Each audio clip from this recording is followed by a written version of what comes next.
नमस्ते। कभी कभी ऐसा लगता है ना कि हम खुद को भी पूरी तरह से नहीं जानते। आज हम प्रामाणिकता यानी ऑथेंटिसिटी के इसी गहरे राज को समझने वाले हैं।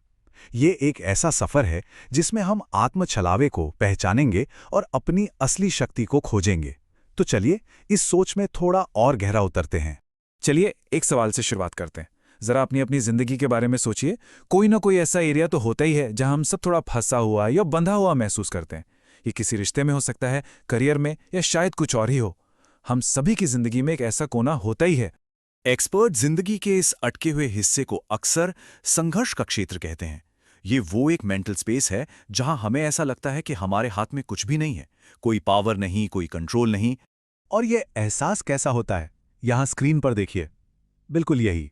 आज़ादी महसूस नहीं होती, जैसे कोई अनदेखी दीवार हमें रोके हुए है। पावरलेस लगता है, मानो हम अपनी ही कहानी के हीरो नहीं हैं। हम खुद को पूरी तरह एक्सप्रेस नहीं कर पाते, हमेशा कुछ अधूरा सा रह जाता है। और इसका नतीजा लगातार एक स्ट्रगल और बार बार नाकामयाबी। ये फीलिंग जानी पहचानी लग रही है ना? तो सवाल ये उठता है कि भाई ऐसा होता क्यों है। इस पूरे संघर्ष की जड़ एक ब्लाइंड स्पॉट में छिपी है, एक ऐसी चीज जिसे हम देख ही नहीं पाते। और उस ब्लाइंड स्पॉट का नाम है अप्रामाणिकता, यानी इनऑथेंटिसिटी। और ये हमारे हर काम पर असर डालती है, भले ही हमें इसका पता चले या न चले। सॉस इसे बहुत ही खूबसूरती से बताता है। ये एक ब्लाइंड स्पॉट है जिसे कहते हैं मैं कहाँ अप्रामाणिक हो रहा हूं। पता है ये लाइन इतनी पावरफुल क्यों है? क्योंकि ये साफ साफ बताती है कि प्रॉब्लम बाहर नहीं, हमारे अंदर है।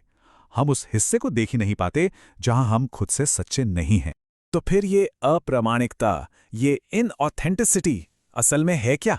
सीधी भाषा में कहें तो ये हमारे दिखावा करने, कुछ छुपाने और अपनी हरकतों को सही ठहराने के वो छिपे हुए तरीके हैं। जैसे मान लीजिए कोई अपनी नौकरी से खुश नहीं है, लेकिन दिखावा करता है कि सब चंगा है, क्योंकि वो दूसरों को निराश नहीं करना चाहता।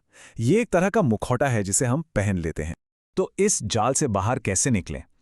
इसका जो हल है वो सुनने में तो बहुत सिंपल है, लेकिन करने में उतना ही मुश्किल। रास्ता है सच बोलने का। और जैसा कि हम आगे देखेंगे, इसके लिए हिम्मत चाहिए होती है, बहुत सारी हिम्मत। देखिए, ये एक 2 स्टेप का प्रोसेस है। सबसे पहले हिम्मत जुटानी होगी। अरे भाई, अपनी कमियों का सामना करने के लिए करेज तो चाहिए, है ना? हमें डर लगता है कि लोग क्या सोचेंगे। और एक बार वो हिम्मत आ जाए तो दूसरा कदम है सच बोलना शुरू करना।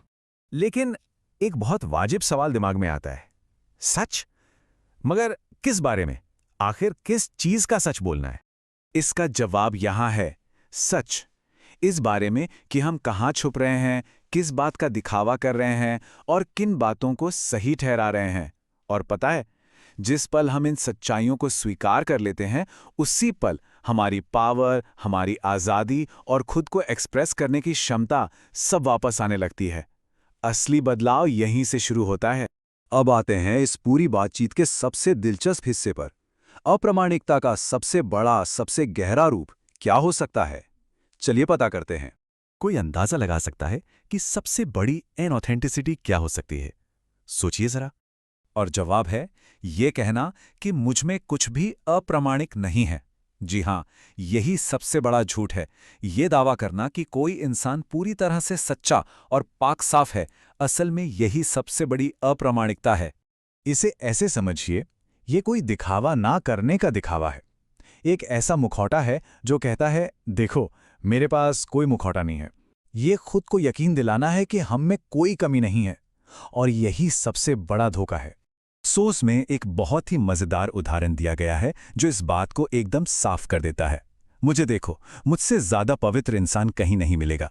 कुछ दिनों में तो मैं पानी पर चलना शुरू कर दूंगा। ये उस घमंड और वहम की हद है जो इस दावे के पीछे छिपी होती है। तो ये पूरी बातचीत हमें एक अहम सवाल पर लाकर छोड़ देती है। किसी की अपनी जिंदगी में पूरी तरह से प्रामाणिक होने का ये दिखावा आखिर कहाँ और कैसे नजर आ रहा है? इस पर जरूर सोचिएगा। ये खुद को और बेहतर तरीके से जानने की एक बहुत पावरफुल एक्सरसाइज हो सकती है।